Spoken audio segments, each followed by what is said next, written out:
Tonight, you'll trust a tiny piece of metal with almost everything you own. You'll close your front door, slide that piece of metal into a narrow slot, turn it, hear a click, and walk away.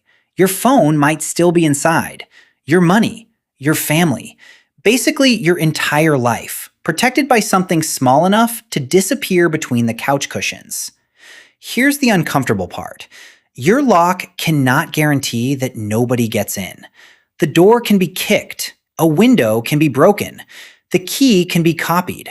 So if a lock can't make a room impossible to enter, what is it actually protecting?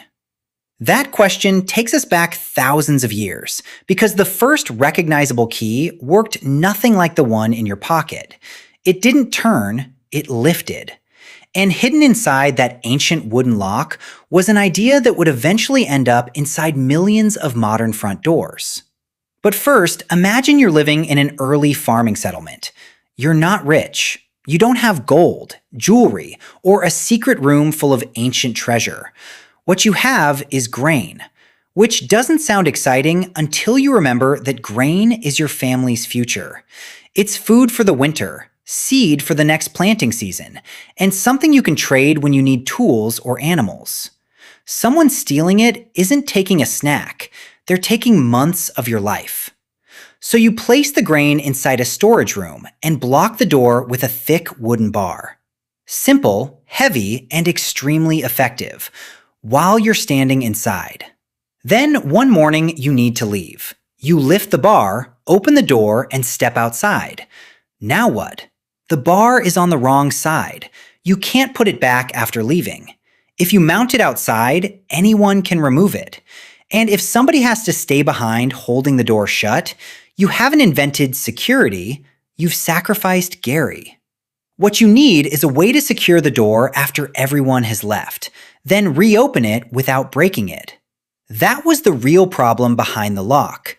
Not how to build a stronger door, but how to let the owner walk away.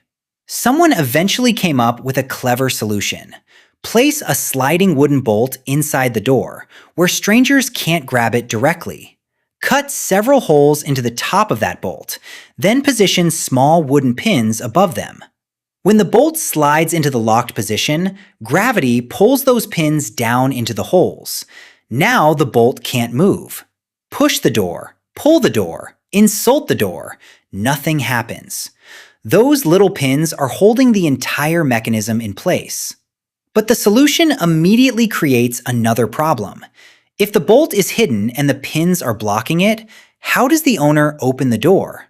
The answer is a large wooden key fitted with several pegs. You insert it through an opening underneath the bolt and push upward. If the pegs are in exactly the right positions, they lift all the hidden pins out of the holes. For one brief moment, nothing blocks the bolt. You slide it open.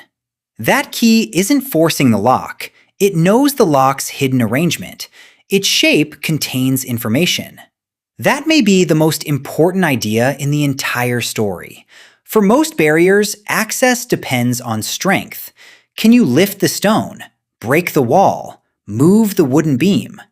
With a lock, access can depend on knowing a pattern that other people don't. We can't identify one person as the inventor. Wood rots, ancient mechanisms disappear, and the surviving evidence doesn't give us a neat birthday for the first lock. Wooden pin tumbler designs became strongly associated with ancient Egypt and parts of the Eastern Mediterranean, but their earliest development is more complicated than one inventor having a brilliant afternoon. What survived was the principle. Several hidden pieces must be moved into the correct position before a barrier can move. It was smart. It was also enormous. Some early wooden keys were big enough that carrying one probably looked less like coming home and more like arriving to repair the roof. Worse, once someone understood how the lock worked, they could begin attacking the pattern. They might copy the placement of the pegs, reach through the opening with another tool, or study a legitimate key long enough to reproduce it. The first lock created privacy. It also created lockpicking. From this point on, every security improvement would create a new puzzle for someone else to solve. Metalworking helped shrink the mechanism. Metal keys could be thinner, stronger, and more precise than wooden ones. In the Roman world, locks appeared on doors, boxes, and storage containers, while keys took several different forms. Some lifted internal pieces, some moved bolts, some were small enough to be worn as rings. A ring key was convenient, but it also quietly announced something about you. If you carried a key, you controlled access to a room, a chest, a workshop, or a household's supplies. The key had become more than a tool. It was authority you could wear on your hand. Smaller keys, however, were easier to carry away and potentially easier to copy. So lockmakers started adding fixed obstacles inside the keyway. These obstacles, known as wards, blocked any key that didn't have the correct cuts. Now the key needed the right profile to pass through the lock. The problem was that attackers didn't always need to copy every decorative curve. If they could create a simpler tool that avoided the obstacles and still reach the bolt, the elaborate lock could sometimes be bypassed. So lockmakers added more obstacles, tighter pathways, and increasingly complicated mechanisms. Keys became beautiful pieces of metalwork. Thieves became better students of metalwork. That is when the history of the lock turns into an arms race. Every new lock says, "You can't open this."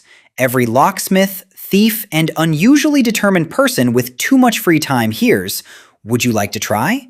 But by now, locks were solving a much larger problem than theft. Think again about that grain storeroom.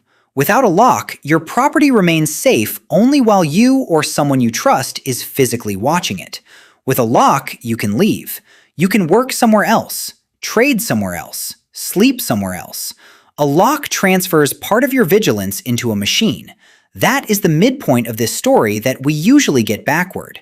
Humans didn't invent locks simply because thieves existed. They invented locks because owners needed to be absent. As towns became cities, absence became normal.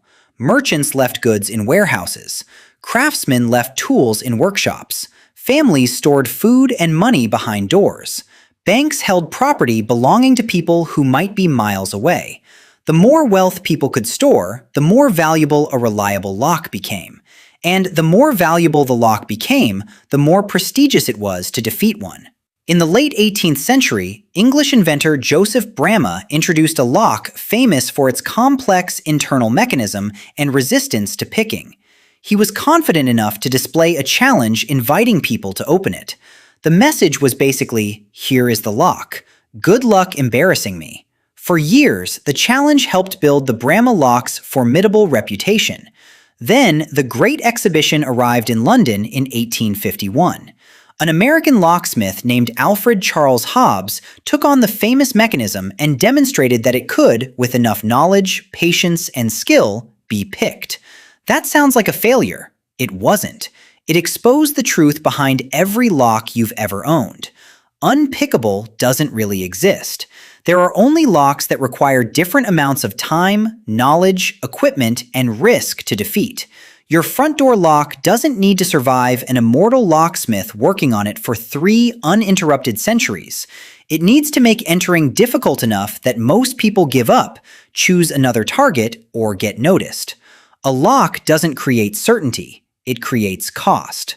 Around this same period, Linus Yale Jr. refined a compact pin tumbler cylinder that carried the ancient pin idea into an industrial world. Inside a typical modern pin tumbler lock are several spring-loaded stacks. Each stack is divided into 2 pieces, an upper pin and a lower pin. When there's no key inside, the divisions between those pins sit at different heights, blocking the cylinder from rotating.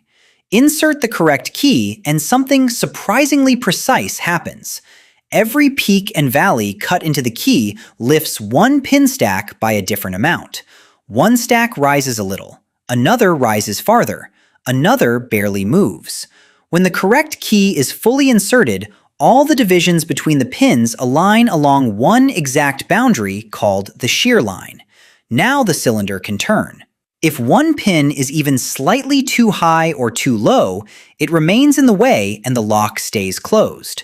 So those random-looking cuts along your key aren't decoration. They're instructions. Each cut tells one hidden pin exactly how high it needs to move. Your key is a physical password.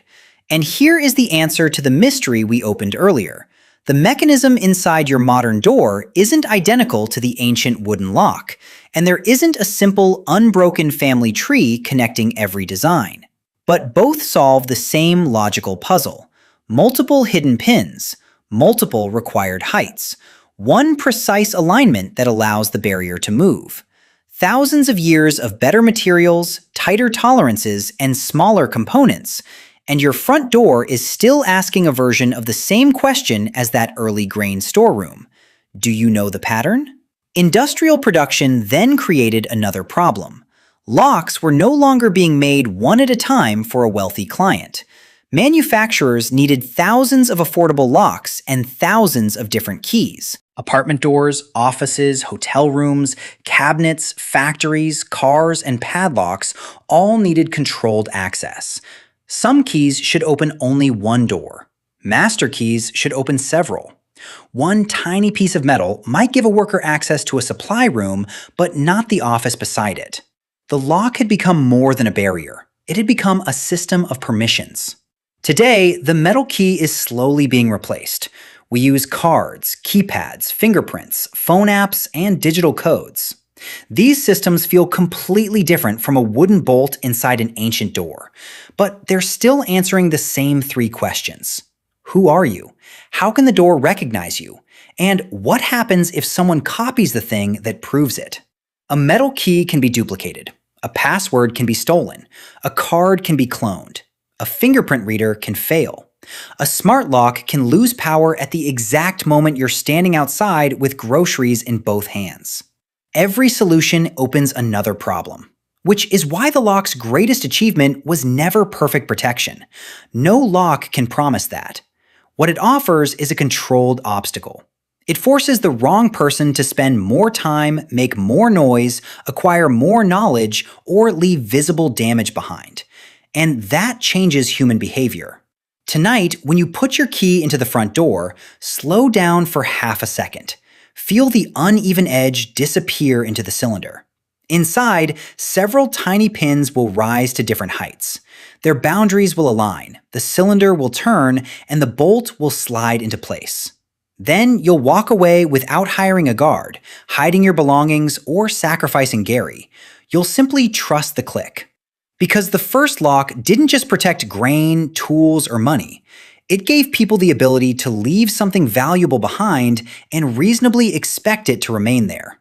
It turned absence into something civilization could manage. And tomorrow night, you'll trust that tiny piece of metal all over again.